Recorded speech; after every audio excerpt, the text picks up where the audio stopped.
Hola a todos, soy Andrés Felipe Flores y bienvenidos a un nuevo video de tutorías Medicina Interna. El día de hoy vamos a estar hablando acerca de sangrado en el paciente anticoagulado, cómo abordarlo, cómo manejarlo, cuándo revertir, cuándo reiniciar la anticoagulación. Recuerden que si quieren apoyar este tipo de contenido pueden suscribirse, dejar un like y darle a la campanita. Adicionalmente los invito a seguirme en mi Instagram personal @andresf.med, por donde estoy compartiendo con ustedes muchísimo contenido académico y es por ahí por donde ustedes eligen cuáles son los videos que publicamos en este canal. Finalmente los invito a conocer mi diplomado de medicina interna que ya está disponible en la página de medilearners.com, al igual que el resto de la oferta educativa que tenemos en nuestra página para ustedes. No siendo más, vamos adelante con el video. Hablemos entonces de este tema que es sangrado en el paciente anticoagulado. Como introducción lo que podemos decir es que por lo menos en Estados Unidos hasta 6 millones de personas utilizan anticoagulantes. Esto es muchísima gente. El uso de anticoagulantes, independientemente de cuál se utilice, el paciente, de lo que sea, sí o sí, tener un anticoagulante va a aumentar el riesgo de que la persona que lo está utilizando sangre. Y por esto, al usarlos, siempre es muy importante sopesar el riesgo trombótico y el riesgo de sangrado, para definir si el paciente realmente se beneficia o no de ponerle el anticoagulante. Se han descrito múltiples factores de riesgo relacionados con la posibilidad de presentar un sangrado relacionado con el anticoagulante. Como que, por ejemplo, el paciente tenga una úlcera péptica, haya tenido un episodio reciente de sangrado, trombocitopenia, un ingreso a la unidad de cuidados intensivos, enfermedad renal crónica, un INR por encima de 1,5, cáncer, enfermedad reumatológica, catéter venoso. Muy importante, el sexo masculino y a mayor edad, mayor riesgo de sangrado. Vamos a ver que ahorita para recurrencias, mayor el riesgo de recurrencia en pacientes jóvenes, pero normalmente a mayor edad, mayor riesgo de sangrado. Y algo también importante es saber que el principal, como o la ventana, por así decirlo, de riesgo de sangrar relacionado con el uso de un anticoagulante es en los primeros 3 meses. Durante los primeros 3 meses es cuando más sangran los pacientes. ¿Listo? Si uno dice, bueno, ¿cuál será el riesgo por anticoagulante? ¿Será que hay diferencias? Pues digamos que en general sí, pues podemos hablar de que pueden llegar a dar diferencias, y pues ahorita lo que más se habla es sobre todo con el uso de los DOACs, con el uso de los anticoagulantes directos orales, si hay o no alguna diferencia en relación con la warfarina, por lo menos en términos de sangrado. Digamos que en general cuando uno mira los estudios pivotales, por lo menos de fibrilación auricular y enfermedad tromboembólica venosa, casi todo lo que decían era que los DOACs disminuían el riesgo de sangrado intracraneal y aumentaban ocasionalmente el riesgo de sangrado clínicamente relevante no mayor, sobre todo de sangrado gastrointestinal. ¿Qué es lo que pasa y qué es lo que llama la atención? Que cuando uno mira algunos estudios que han realizado ya como con, digamos, cohortes muy grandes de estudios de vida real, se han dado cuenta que puede ser que el rivaroxaban tenga un pequeño mayor riesgo que sangrado en comparación con la warfarina. Sobre todo cuando hablamos de sangrado gastrointestinal, tanto el rivaroxaban como el dabigatran pueden estar influenciados y sí es muy claro que la pixaban en general parece tener un riesgo menor que el resto de los anticoagulantes. Ha surgido esa duda de por qué los anticoagulantes directos orales pueden llegar a generar un mayor riesgo de sangrado gastrointestinal y básicamente se debe a esto. Digamos que los anticoagulantes directos orales tienen una biodisponibilidad menor que la warfarina, es decir, que se quedan más tiempos con exposición en el epitelio gastrointestinal y además de eso, muchos de ellos no se absorben todos en el estómago, sino que su absorción es variable, algunos se absorben más hacia el ilion, entre otras. Entonces eso hace que también tenga un mayor tiempo de exposición. Y resulta que la mucosa gastrointestinal pues evidentemente no es un sitio muy tranquilo, por decirlo de alguna manera, cada rato hay microlesiones y cosas por el estilo, y el efecto tópico del anticoagulante parece influir en el riesgo de sangrado. Adicionalmente parece que hay otros eventos que están ahí relacionados, pero lo principal es sobre todo eso.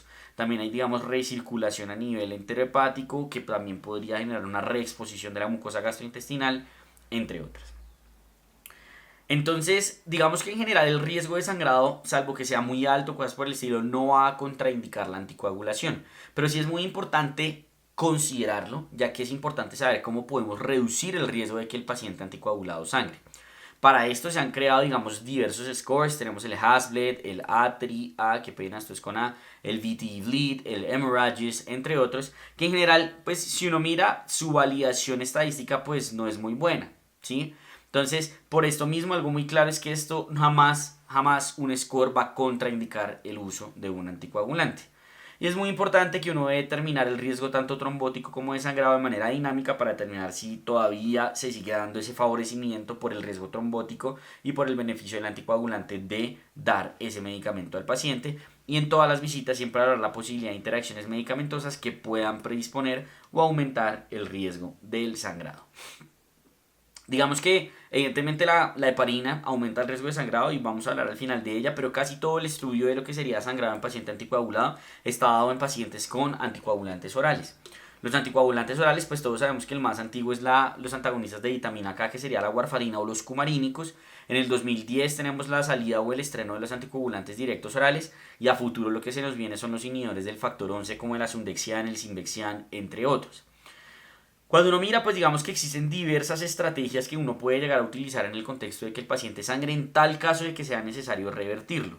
El problema es que sobre todo con los anticoagulantes directos orales esas opciones o son muy caras o no están del todo disponibles o todas por el estilo y por eso es muy importante hacer un adecuado abordaje, diagnóstico y manejo del sangrado en el paciente anticoagulado y saber pues qué opciones se tienen o no para cada uno de los anticoagulantes directos orales en cuanto a lo que se podría utilizar. Creo que todos han escuchado lo que sería el complejo protrombínico, lo que sería el plasma fresco normal. Ahorita se están creando nuevos como por ejemplo el Siraparantac, que en teoría eso va a ser un reversor universal, vamos a ver. Pero en teoría el Siraparantac va a ser un reversor universal, toca esperar a ver.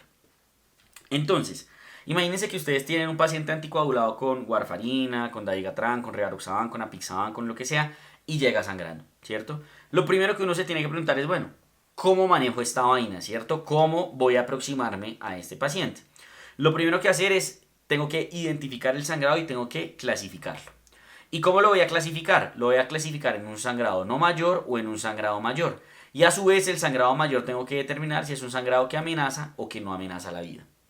Una vez yo hago esa clasificación, lo que sigue es determinar, bueno, ¿necesito quitar el anticoagulante por este sangrado o lo puedo continuar? Y algo aquí muy importante es que siempre debo de confirmar que el paciente siga anticoagulado. Es decir, que el sangrado esté en relación con la anticoagulación. Por ejemplo, si el paciente tomó hace más de 24 horas la última dosis de DOAC, muy poco probable que eso sea por el DOAC. Si el paciente le toman un INR y el INR está por debajo de 2, muy poco probable que el sangrado sea por la warfarina. Entonces es importante tener eso en cuenta. Y además tengo que determinar la necesidad de revertir la anticoagulación, que es muy diferente retirar a revertir. Y para eso nuevamente es muy importante saber cuándo fue la última hora de la administración para ver si hay beneficio o no de utilizar estas terapias. Y después de todo esto determino la necesidad de medidas adicionales, intervenciones o cosas por el estilo para controlar el sangrado, o ya después de que pase el sangrado, intervenciones para reducir el riesgo de que vuelva a sangrar o cosas por el estilo. Y siempre después de eso pues reterminar cuándo reinicio la anticoagulación. Consideraciones a tener en cuenta, ya lo habíamos mencionado por encima, no todo sangrado en paciente anticoagulado es debido a la anticoagulación. Por ejemplo, en warfarina, si el INR es normal, en DOAC, si ya pasó el tiempo, siempre considerar otros factores. ¿Cuáles factores pueden estar ahí incluidos? Uso de nuevos medicamentos, sustancias que interactúen con warfarina, por ejemplo, cambios en posología, entre otras. En todo paciente anticoagulado que llegue sangrando, se debe valorar si existe riesgo de trauma craneoencefálico o si hubo trauma craneoencefálico, porque si fue así, ese paciente necesita una neuroimagen para descartar sangrado del sistema nervioso central. Y el sangrado gastrointestinal, muy importante, no solo pensar que es por la anticoagulación, siempre hacer búsqueda etiológica. Es muy común que los pacientes anticoagulados sangren gastrointestinalmente. Y el problema es que uno no solo puede decir, si eso es por el anticoagulante contraindicado a la anticoagulación. Pues no, muy probablemente es que el paciente tiene algo predisponente, una úlcera, una malformación arteriovenosa, qué sé yo, y el anticoagulante le está aumentando el riesgo de que sangre. Pero siempre debe buscar qué es lo que está generando primariamente el sangrado como tal. Y lo mismo pasa con la hematuria rarísima a veces debida como tal a la anticoagulación. Entonces, para resolver esa primera pregunta que dijimos del abordaje de que lo voy a clasificar en un sangrado mayor y no mayor, lo primero que tengo que saber es pues cuáles son los criterios que definen que un sangrado es mayor. Y los criterios que definen que un sangrado es mayor es cuando el sangrado es en sitio crítico, que ya vamos a ahondar un poquito en qué es eso, cuando el sangrado requiere transfusión de más de 2 unidades de glóbulos rojos o genera una anemización de más de 2 gramos de hemoglobina, sangrado que genera inestabilidad hemodinámica, no es muy claro cómo definir la inestabilidad hemodinámica, algunos hablan incluso que con ortostatismo es suficiente, otros que con hipertensión, pero bueno, que genere inestabilidad, que el paciente esté inestable debido al sangrado, pues definitivamente tenemos que hacer algo. Todo lo demás que no cumpla con estas características lo vamos a determinar como sangrado no mayor. Entonces, ¿qué es lo que entendemos como sitio crítico? Entendemos como sitio crítico el sangrado intracraneal, el sangrado de otras partes del sistema nervioso central, taponamiento pericárdico, sangrado de extremidades, hemotórax intraabdominal o retroperitoneal y sangrado de la vía aérea, incluyendo epistaxis posterior. Aquí uno tiene que tener cuidado sobre todo con dos cosas, diría yo. Uno, vía aérea y dos, extremidades. Porque si es una hemoptisis leve tal, el paciente no es una hemoptisis amenazante ni nada, pues digamos que cuando uno habla con los expertos en anticoagulación y demás le dicen a uno, ¿será que eso sí es un sangrado mayor como por ejemplo para revertir si el paciente está en tiempo de reversión? Uno lo pensaría, ¿no? Creería yo. Lo mismo, por ejemplo, si es en extremidades. Intramuscular, en teoría, intraarticular toca revertir, pero en el intramuscular uno puede quedar ahí un poquito como con la duda, ¿cierto? Entonces, más o menos este sería como el abordaje inicial. Primero, el paciente está sangrando y está anticoagulado. Lo primero es determinar, ¿está sangrado en un sitio crítico? ¿Está inestable hemodinámicamente? ¿O cumple criterios de sangrado mayor? Sí, pues es mayor. Si no, pues es no mayor, ¿cierto?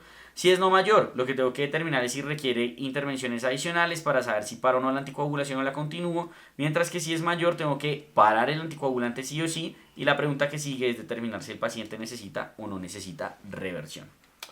A la par que voy haciendo esta aproximación, yo a todos los pacientes les tengo que solicitar unos estudios pues iniciales, ¿cierto?, de la anticoagulación. Esos estudios iniciales van a ser tiempos de coagulación como mínimo, PT y PTT, y existen pruebas específicas de tiempos de anticoagulación o niveles de, no sé, del anticoagulante o cosas que se pueden determinar según el anticoagulante y ya vamos a ver cómo las vamos a interpretar. Segundo, a todos, hemograma para valorar, muy importante, la hemoglobina y las plaquetas. Tercero, función renal, sobre todo en algunos DOACs, especialmente a Digatran, porque la alteración en la función renal me puede hablar de que, digamos que la vida media se pudo extender del medicamento. Lo mismo con la función hepática si se sospecha alteración para los DOACs. Si se sospecha CID porque el paciente está sangrando mucho, pedir el perfil de CID. ¿Listo? Antes de hablar del manejo del sangrado mayor, que va a ser todo lo de parar, revertir, etc., hablemos muy por encima o muy rápidamente de lo que hacemos o el manejo que se instaura en un paciente pues que tiene un sangrado no mayor. En el paciente que tiene un sangrado no mayor, lo que uno va a hacer es básicamente medidas locales siempre y cuando sea posible, no sé, se cortó, pues que se pare ahí o cosas por el estilo, y siempre se debe individualizar si es continuar o no el anticoagulante. Y este es un mensaje que me parece muy clave. No todo sangrado en paciente anticoagulado es igual a retirar el anticoagulante, fíjense que no, ¿cierto? Uno puede tener otras razones que pueden llevar a que el paciente sangre y que no necesariamente tienen que ver con el anticoagulante. Entonces, ojo con eso, ¿listo? ¿Cuándo lo vamos a descontinuar? Si está definitivamente sobre anticoagulado, por ejemplo en warfarina tiene un INR en 8. No, pues obviamente quite la warfarina mientras baja el INR, ¿cierto? Segundo, que el paciente necesite procedimientos invasivos para la hemostasia. Por ejemplo, tiene un sangrado gastrointestinal que no era un sangrado crítico, no es un sangrado mayor, pero ese paciente toca hacerle una endoscopia. Le suspendemos la anticoagulación. Tercero, necesidad de transfusión. Dicho eso, pues digamos que ya aquí uno controla el sangrado, reinicia la anticoagulación y listo, no hay más vueltas. Ahora sí, dicho eso, hablemos de cómo vamos a manejar el paciente que tiene el sangrado mayor. Lo primero es hacer una reanimación hídrica, idealmente con lactato, recordando que en el paciente que tiene un choque hipovolémico hemorrágico no debemos llenarlo de líquidos porque eso lleva a la tríada de la muerte. Corregir hipotermia, corregir acidosis para prevenir coagulopatía y determinar si el paciente necesita transfusión, hemoglobina menor a 7 o menor a 8 en isquemia aguda, plaquetas menores a 50.000 o un fibrinógeno menor a 100 para hablar de transfusión de crioprecipitados por una CID. Y si el paciente tiene coagulopatía urémica, considerar desmopresina y hay duda en cuanto a si utilizar o no los antifibrinolíticos. Muchas guías y muchos artículos de revisión que ustedes pueden llegar a leer hablan de utilizar antifibrinolíticos como el ácido tranexámico, sobre todo cuando el sangrado es de mucosas, pero eso pues evidencia clara realmente no tiene. Entonces nuevamente este es el punto al que llegamos en el algoritmo que era el mismo pasado, ¿cierto? Si es no mayor, pues nada, determine si tiene que quitar o no el anticoagulante. Pero si es mayor, determine si el paciente tiene un sangrado crítico, ¿cierto? O si el paciente tiene como alteraciones importantes para determinar si usted va a revertir o no la anticoagulación. Entonces, ¿cuándo va a revertir usted la anticoagulación? La va a revertir cuando es en un sitio crítico o cuando amenaza la vida, usualmente en el contexto de que el paciente está inestable debido a eso. Como habíamos hablado, existen varias opciones para revertir y van a depender del tipo de anticoagulante que usted tenga. Para antagonistas de vitamina K tenemos el Octaplex. Para el Dabigatran tenemos el Idarucizumab y también tenemos el Octaplex. Para el inhibidor del factor 10A, tenemos el Andexaned alfa y también tenemos el Octaplex. Para plasma, aquí también tenemos plasma fresco normal, ¿cierto? También tenemos lo que sería la vitamina K, entre otras. Entonces, es importante, me parece, aquí hablar un poquito de lo que es el complejo protrombínico, ese 4-PCC que veían ahí o 4-13-PCC. Digamos que el complejo protrombínico, como su nombre lo dice, es un conjunto de factores de la coagulación que puede ser de 4 o de 3 factores, ¿cierto? ¿Cuáles son los 4 factores? Los 4 dependientes de vitamina K. ¿Cuáles son los 3 factores? Todos menos el 7, ¿cierto? Y existe una variante del complejo protrombínico que es este, que tiene una A, que es el complejo protrombínico activado, en donde tienen un factor 7 de forma activada. Cuando uno va a ver, pues digamos que el complejo protrombínico activado no es claro si tiene una superioridad en términos de hemostasia en el no activado, y sí parece que se podría correlacionar, sobre todo en los pacientes con warfarina, con un aumento en el riesgo trombótico. Entonces hay que tener cuidado. Y por eso mismo hay contraindicaciones relativas para el uso de los complejos protrombínicos, como que el paciente haya tenido un evento trombótico o tromboembólico en las últimas 6 semanas, que tenga una condición protrombótica conocida, que haya tenido una cirugía mayor en las últimas 6 semanas, sangrado intracraneal que se cree que no va a sobrevivir, o soporte circulatorio mecánico. ¿Listo? Entonces, habiendo hecho esa claridad, pasemos a hablar de cómo vamos a manejar el sangrado mayor de cada uno de los anticoagulantes orales y de las heparinas. ¿Listo? Empecemos entonces hablando de los DOACs. Los DOACs son quizá los anticoagulantes más seguros que existen en el momento, sobre todo en términos de sangrado, porque si bien, como vimos al inicio, pueden producir algunos más sangrados, lo que sería sangrado mayor y sangrado intracraneal definitivamente es menor. En general, pues digamos que sus complicaciones hemorrágicas suponen un reto por varias razones. Lo primero es que es muy difícil determinar si el paciente está o no está anticoagulado. Por ejemplo, con la warfarina uno toma el GNR y listo, ya el paciente está anticoagulado. Pero con los DOACs es muy difícil determinar si verdaderamente o no hay efecto residual del anticoagulante. Y además de esto hay muy poca experiencia en el manejo del sangrado de los DOACs, en los agentes reversores y su uso. Y además hay difícil acceso a estos agentes reversores. Su manejo pues obviamente dependerá de la determinación de la severidad del sangrado, pero pues digamos que en general ahí lo importante es determinar que el paciente tiene un sangrado mayor. Cuando yo tengo un paciente con un sangrado por un DOAC y tengo que suspender el anticoagulante o es un sangrado mayor en el cual estoy pensando revertir, yo pues tengo que plantearme esto que ya habíamos dicho la pregunta, y es de si el paciente todavía está o no está anticoagulado, o sea, si la anticoagulación está realmente condicionando esa hemorragia que está presentando el paciente en ese momento. Entonces es importante saber que la última dosificación aquí es vital determinarla para determinar la persistencia de la actividad o no. En teoría uno necesita 5 vidas medias para estar seguro que el paciente no necesita nada. Pero si uno se va a ver las vidas medias de los DOACs, 12 a 17 a Viga, 5 a 9 a Rivaroxa, 8 a 15 a Pixa, 6 a 11 a Doxa, todos se pueden demorar entre 1 y 3 días en terminar su efecto anticoagulante. Sin embargo, vamos a hacer aquí una claridad, y es que en general, por encima de las 24 horas, uno va a considerar que no hay un efecto anticoagulante suficiente para mantener un sangrado y mucho menos para justificar una reversión. ¿Listo? Y es importante valorar que la función hepática y renal pueden afectar esto, sobre todo en lo que sería el dabigatran. Quizá dabigatran es el único que uno dice no por afección renal y que lo han puesto y que está en casi todas las guías. Para afección renal uno sí podría considerar como, no sé, prolongar un poquito más este tiempo, pero a grandes rasgos, después de 24 horas, no. La pregunta entonces es, ¿existe alguna prueba que me sirva para determinar si el paciente sigue o no sigue anticoagulado? Y la respuesta es que no. ¿Listo? ¿Qué sí tenemos? Específicamente para dabigatran, si ustedes toman un tiempo de trombina, un PTT, y algunos dicen aquí también que un tiempo de hecarina, y esos están normales, ese paciente no está anticoagulado. O sea, efecto anticoagulante significativo no tiene. ¿Listo?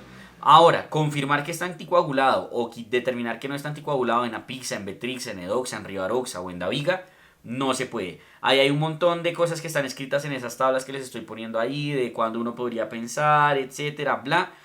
Pero pues digamos que en general no se puede. Y uno tiene que valorar el último tiempo de aplicación, como les dije usualmente, con ese tiempo o ese punto de corte de las 24 horas.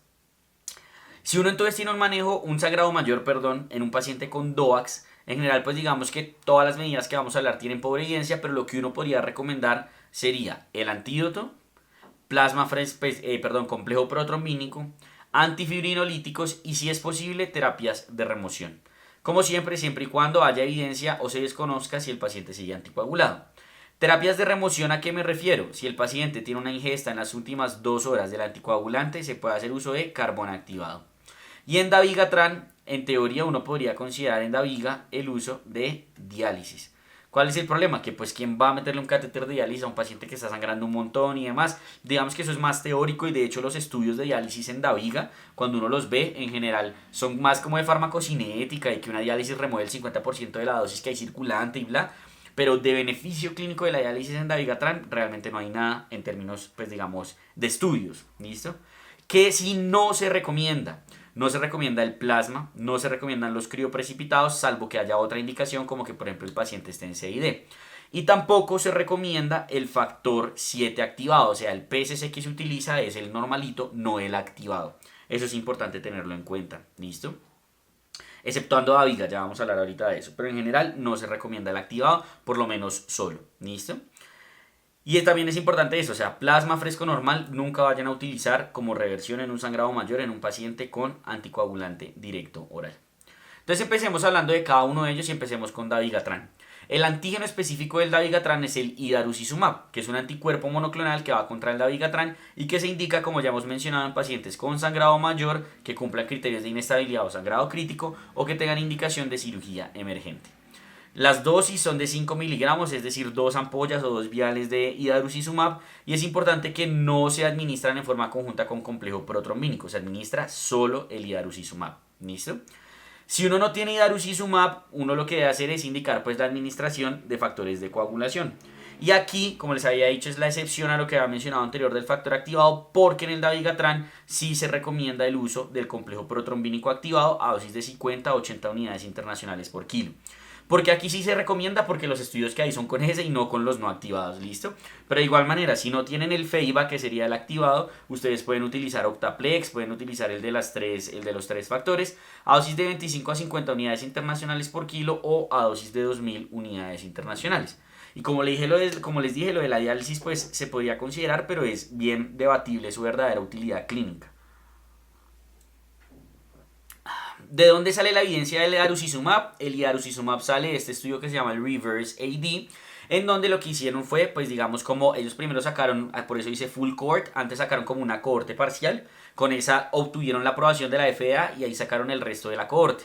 ¿Qué hacían ellos? Los pacientes que tenían indicación de reversión de dabigatran, sea por sangrado mayor o sea porque iban a ir a una cirugía urgente, pues les aplicaban el idarucizumab en la dosis que dijimos de 5 miligramos. ¿Qué se dieron cuenta ellos? Que de los pacientes que tuvieron con sangrado, casi todos fueron sangrado intracraneal y gastrointestinal, ¿cierto? Y que lo que ellos veían era que bioquímicamente, fíjense cómo acá hay una reversión completa de la anticoagulación a las apenas 30 minutos del uso de la infusión. Ahora, que si eso se traducía en hemostasia intraoperatoria, por ejemplo, para la cirugía, ahí hay desenlaces diferentes. Ellos clasificaban la hemostasia en buena, aceptable, etcétera. Pero en general había un buen rendimiento también en términos de hemostasia. Y fíjense cómo en términos de actividad anticoagulante, había una reversión completa del anticoagulante. Cuando uno mira, hubo algunos pacientes que requirieron o que tuvieron eventos trombóticos, asociados al idarucizumab. 6.3% en los que sangraron, 7.4% en los de quirúrgico, y la mortalidad fue el 18 y el 18.9% respectivamente, y 8 pacientes requirieron una dosis adicional de idarucizumab. ¿Listo? ¿Qué hacemos entonces ahora con los pacientes que tienen anti-10A? Rivaroxaban, apixaban, betrixaban, edoxaban, etc. El antídoto es el andexanet alfa, que es una forma inactiva de un factor 10 activado que lo que hace es secuestrar el anticoagulante. Si uno no tiene andexanet alfa, la otra opción es el complejo protrombínico de 4 factores, y aquí sí no se recomienda el activado porque no tiene suficiente evidencia. ¿Cuándo lo vamos a indicar? Ya dijimos, sangrado mayor que sea amenazante, crítico o cirugía emergente. Si no tiene andexanet alfa, vamos a utilizar, pues ya dijimos, el complejo protrombínico de 4 o 3 factores a dosis de 2000 o de 25 a 50 unidades internacionales por kilo. ¿Listo?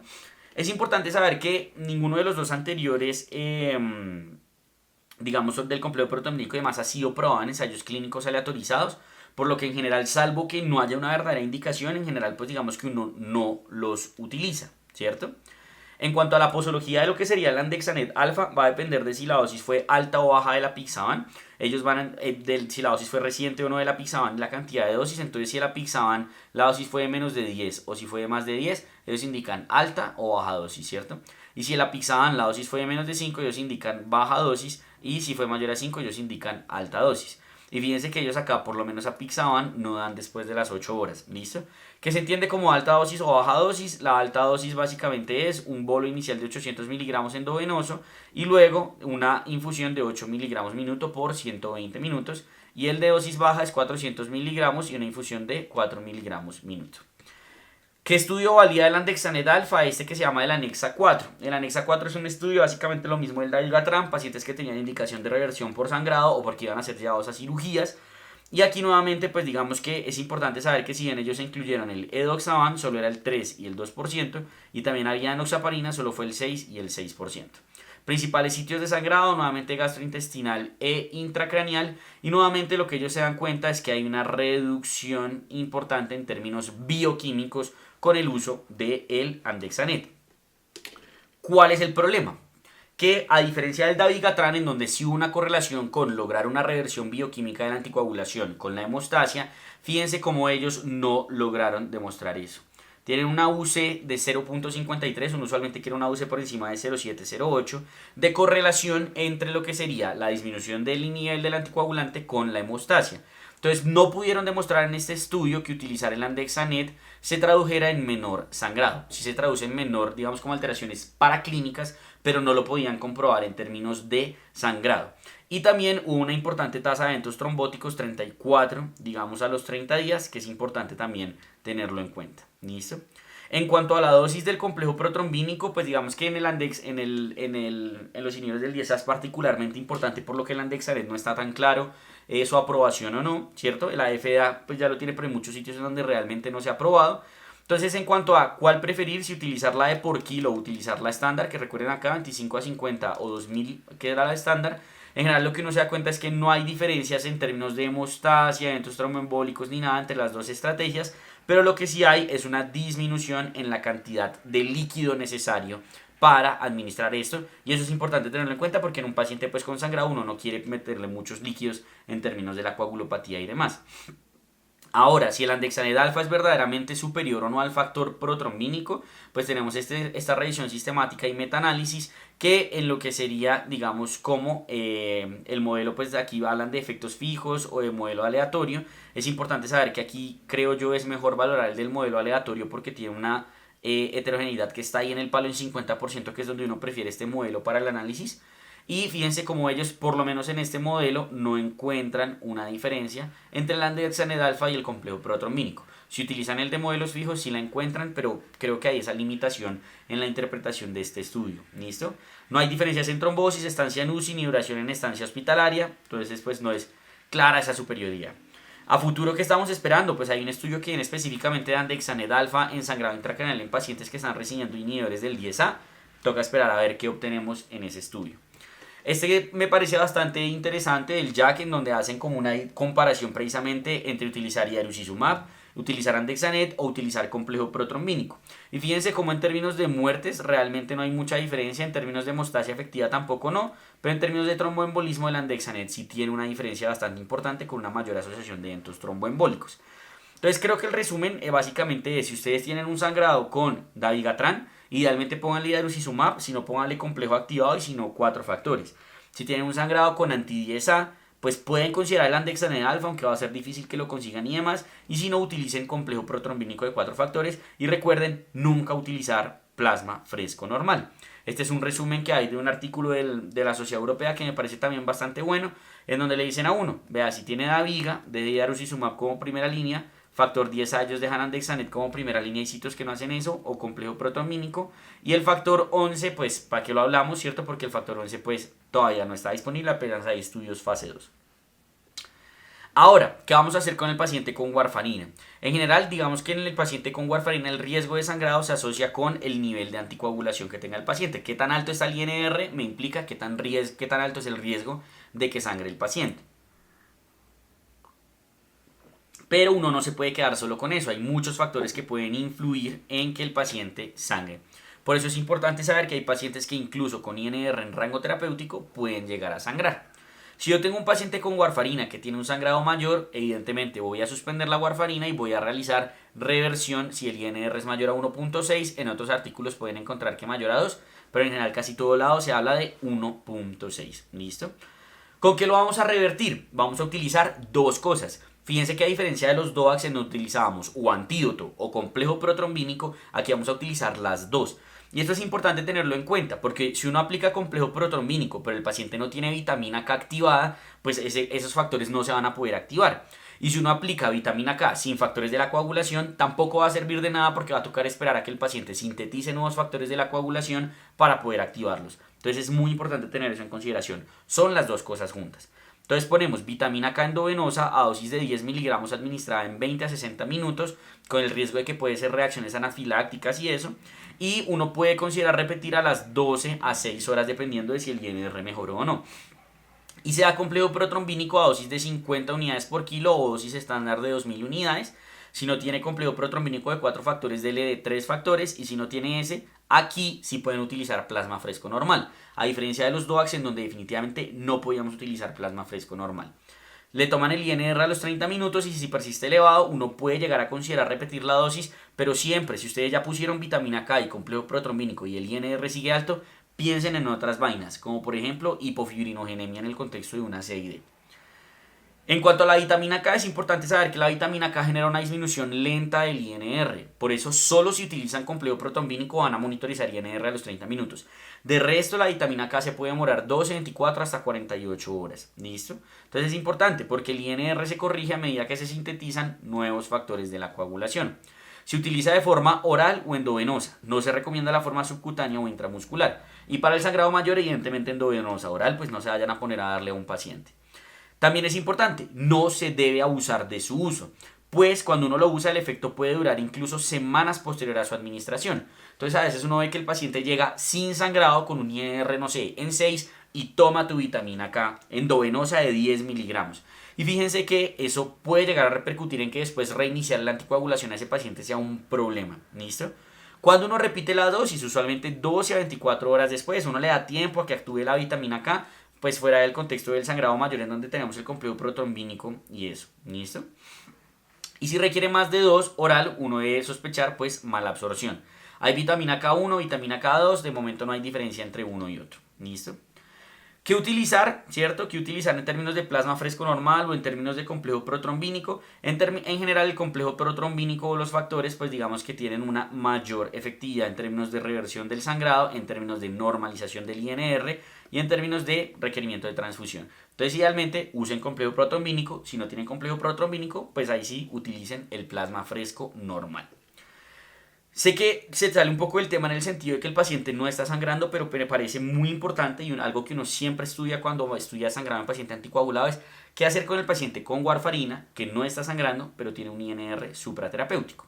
Entonces, si tiene un INR mayor a 10, vamos a darle vitamina K oral, no endovenosa, 2.5 a 5 miligramos y 24 a 48 horas después miramos y le repetimos la dosis de vitamina K.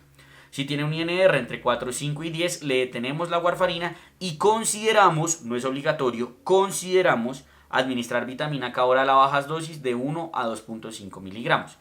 ¿En qué depende que uno la considere o no? Pues si el paciente tiene alto riesgo de sangrado y eso, pues uno se la da. Si el paciente no tiene tanto riesgo de sangrado y demás, uno puede considerar no darle la vitamina K.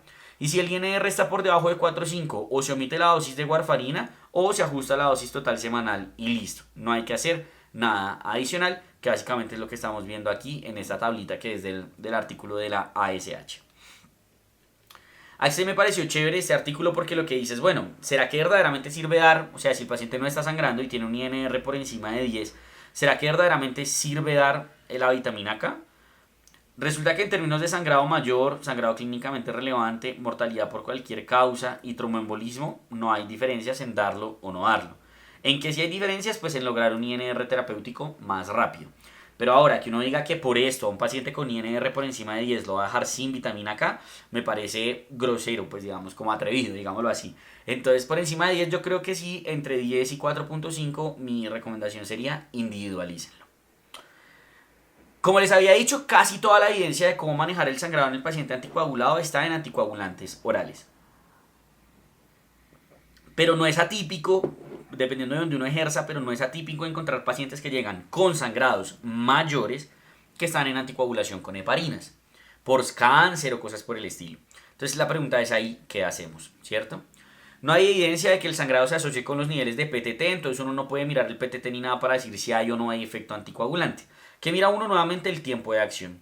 La heparina bajo peso molecular se considera que sigue actuando máximo hasta 24 horas, pero así como los DOACs, uno se lleva un poquito antes para considerar revertir. En heparina de bajo peso molecular, 12 horas es el punto de corte. Por encima de 12 horas en general uno no revierte a nadie. ¿Listo? Y en heparina no fraccionada se requiere 2 a 5 horas para completar las 5 vías medias. Entonces uno ahí, si ya está pasado de 5 horas, algunos incluso dicen que pasado de 2 horas, pues tampoco se considera reversión. Si uno va a revertir a un paciente que está con heparinas, la reversión se hace con protamina. ¿Listo? ¿Cómo se utiliza la protamina? La protamina depende de cuándo fue el tiempo o el último tiempo en el cual el paciente se administró la heparina bajo peso molecular o la heparina no fraccionada. ¿Listo? Si fue antes de 8 horas, lo que uno hace es dar 1 miligramo por cada 100 unidades o por cada miligramo de enoxaparina. O más fácil, de una dosis fija de 50, que es lo que yo he visto usualmente que se hace. Si está entre 8 y 12 horas, se utiliza 0.5 miligramos o dosis fija 25. Y por encima de 12 horas, pues no lo utilice. Y si lo va a utilizar, sería dosis fija 25, pero realmente no lo utiliza. ¿Listo? Si es heparina no fraccionada y el sangrado fue inmediato, usted administra 1 miligramo por cada 100 unidades o 25 de dosis fija. 30 minutos a 2 horas, 10 de dosis fija o 0.5 por 100 unidades. Y más de 2 horas, 0.25 o 10 de dosis fija. Hay algo importante a tener a consideraciones a tener en cuenta en términos del uso de la protamina, y es que en primer lugar la heparina bajo peso molecular no revierte de una forma tan efectiva como lo hace la heparina no fraccionada. Y en segundo lugar, que la protamina puede llegar a generar reacciones alérgicas severas cuando el paciente es alérgico al pescado, porque esto sale del semen del pescado, o cuando tiene exposición previa a protamina, y la protamina está en otras moléculas como por ejemplo la insulina NPH. Entonces es importante que no es una contraindicación, es una consideración. Si ya hizo alergia a la protamina, sí definitivamente pues sería una contraindicación. ¿Qué hacer si el paciente está con Fondaparinux? Eso sí es rarísimo de ver. Yo personalmente nunca he visto a nadie primero con Fondaparinux y pues por ende menos que esté sangrando con Fondaparinux. El Fondaparinux en teoría aumenta el riesgo de sangrado en una proporción semejante a las heparinas, 1 a 2% riesgo mayor, 6 a 8 clínicamente relevante no mayor. No tiene una terapia específica de reversión del sangrado mayor. Uno podría considerar el uso off-label del Andexanet alfa, pero pues no hay nada más que ofrecer.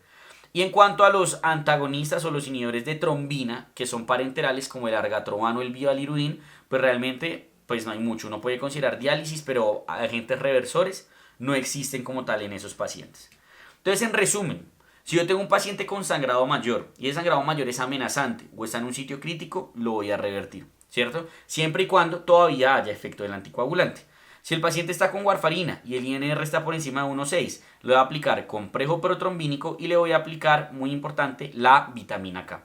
Si no tengo complejo protrombínico de 4 factores, le aplico de 3 factores y si no, plasma fresco normal. Algo que creo que no les dije aquí, nunca voy a utilizar el activado, ¿listo? Nunca voy a utilizar porque en teoría aquí el riesgo protrombótico es mucho mayor. Si tiene dabigatran y tiene efecto anticoagulante, le voy a poner idarucizumab. Si no tengo idarucizumab, le doy plasma activado y si no, pues plasma normalito, ¿listo? Y si tiene inhibidor del factor 10A, Apixa o Rivaroxa, Andexanet alfa o complejo protrombínico. Y si tiene Betrixaban o Edoxaban, digamos que el estudio que les mostré, el Anexa 4, no incluyó ni a Betrixa ni a Edoxa, entonces pues no se puede hacer nada. En teoría aquí lo ideal sería complejo protrombínico, ¿listo? Y una vez el paciente está estable, pues va la parte de considerar el reinicio de la anticoagulación, que eso ya lo vamos a hablar ahorita más adelante. Y este sería el resumen grande de todo lo que hemos hablado hasta el momento. Entonces, recapitulemos. Si el paciente está sangrando, lo primero que voy a hacer es clasificar ese sangrado para ver si es mayor o no. ¿Cómo defino un sangrado mayor? Sangrado crítico, inestabilidad hemodinámica, anemización de más de 2 gramos o aplicación de más de 2 unidades de glóbulos rojos. Si el sangrado se considera mayor, determino si es amenazante para la vida y eso se define si es inestable o si es un sangrado crítico. Si sí, paro el anticoagulante y hago agente reversor. Si no, paro el anticoagulante y hago medidas específicas. Si con eso no es suficiente, considero la reversión. Si el sangrado es no mayor, lo que voy a hacer es determinar si el paciente tiene indicación de intervenciones adicionales. Si sí, paro el anticoagulante. Si no, continúo el anticoagulante. Y una vez resuelvo todo, vamos al punto que nos falta hablar y es cuándo reinicio la anticoagulación, ¿cierto? Entonces, ¿cuándo voy a reiniciar la anticoagulación? Lo primero que yo tengo que preguntarme es, ¿todavía la requiere? O sea, ¿el paciente de verdad tiene una indicación para anticoagularlo? Si sí, voy a preguntarme, bueno, ¿y cuál es el riesgo de que este paciente vuelva a sangrar? ¿Cierto? ¿Qué voy a valorar aquí? O sea, tengo que definir si el paciente tiene una necesidad, por ejemplo, de antiagregantes asociados a la anticoagulación. Tengo que ver si el paciente tiene medicamentos que interactúan y si se los puedo retirar. Y muy importante, determinar cambio de anticoagulante. Si está con Warfa y no tiene contraindicación para DOAC, pues páselo a DOAC, ¿cierto? No a Rivaroxaban si fue un sangrado gastrointestinal, por favor, pero pues Apixaban podría ser una buena opción, ¿cierto? Y siempre tener en consideración la decisión del paciente. El paciente le puede decir a uno, ¿sabe qué? Yo no me aguanto otra de estas, yo no me quiero anticoagular más, y pues evidentemente se le respeta la decisión. ¿Qué tan rápido? Es como el punto clave que uno tiene acá. La respuesta es cuando haya hemostasia. Tenemos como dos poblaciones particulares, que es el sangrado intracraneal y el sangrado gastrointestinal, en donde la vaina sí no es muy clara. En el resto de sitios en general, si ya logró hemostasia, reinicia, ¿cierto? Algunos dicen, si tiene un riesgo muy alto de sangrado, dicen que no, primero póngale la tromboprofilaxis y luego póngale la anticoagulación. Eso realmente evidencia, pues no tiene en general. Si tiene indicación de anticoagular, pues la anticoagula, ¿listo? Y entonces acá, ¿qué hacemos con el sangrado intracraneal y con el sangrado gastrointestinal? La primera pregunta es, ¿por qué lo reinicio? ¿Cierto? En el sangrado en el paciente con sangrado mayor, con sangrado gastrointestinal, con sangrado intracraneal, pues si ese paciente casi se me muere por un sangrado asociado al anticoagulante, ¿por qué lo reinicio? La razón básicamente es que se han dado cuenta que cuando usted mira esto, el riesgo de resangrado, pues digamos que si bien puede llegar a ser mayor, el paciente se muere más y el paciente se trombosa más si usted no lo anticoagula. O sea, si usted lo anticoagula, pues sangra más, pero no se muere más. Pero si usted no lo anticoagula, puede que no le sangre más, pero se le va a morir más el paciente. Entonces, siempre hay que reiniciarlo si el paciente tiene indicación. Y esto se ha demostrado incluso, vea, en hemorragia intracraneal, en términos de que hay un beneficio en términos de eventos tromboembólicos recurrentes y no hay diferencias en términos de recurrencia de la hemorragia intracraneal al reiniciar el anticoagulante. Entonces, en general, ¿cómo voy a considerar yo reiniciar el anticoagulante? Pues voy a valorar, ¿mi paciente tiene indicación de anticoagulación? ¿Sí o no? Si no tiene indicación, pues para la anticoagulación. Si sí, mire si el paciente fue en un sitio crítico, si ya todo está resuelto y demás. Si todo está resuelto, reinicie la anticoagulación. Si no, porque el paciente todavía falta que le hagan una intervención o cosas por el estilo, pues considere retrasar la anticoagulación hasta que usted haga un checklist de que todo está bien. Ya no necesita procedimientos invasivos, el procedimiento fue en un sangrado crítico, pero ya todo está bien. El paciente ya no tiene, pues digamos, un alto riesgo de sangrado, usted ya le manejó todo, reiníciele la anticoagulación. ¿Listo? Y una vez usted le reinicia la anticoagulación, también valore si el paciente tiene indicación o no de la terapia antiagregante para saber si usted la tiene que reiniciar o no, y si ya todo está bien, considere darle egreso. Como les dije, pues las dos principales limitantes son la hemorragia intracraneal y el sangrado gastrointestinal. Entonces, ¿qué nos dicen las guías de hemorragia intracraneal? Las guías de hemorragia intracraneal nos dicen, si el paciente hace, ¿cierto? Un evento tromboembólico durante la anticoagulación, usted puede considerar el uso temporal de un filtro de vena cava inferior y luego 1 o 2 semanas después puede reiniciar la anticoagulación. Pero si el paciente venía anticoagulado por otra causa, ¿cierto? Por ejemplo, por una fibrilación auricular y hizo una hemorragia intracraneal, ¿en cuánto tiempo le va a reiniciar la anticoagulación? 7 a 8 semanas.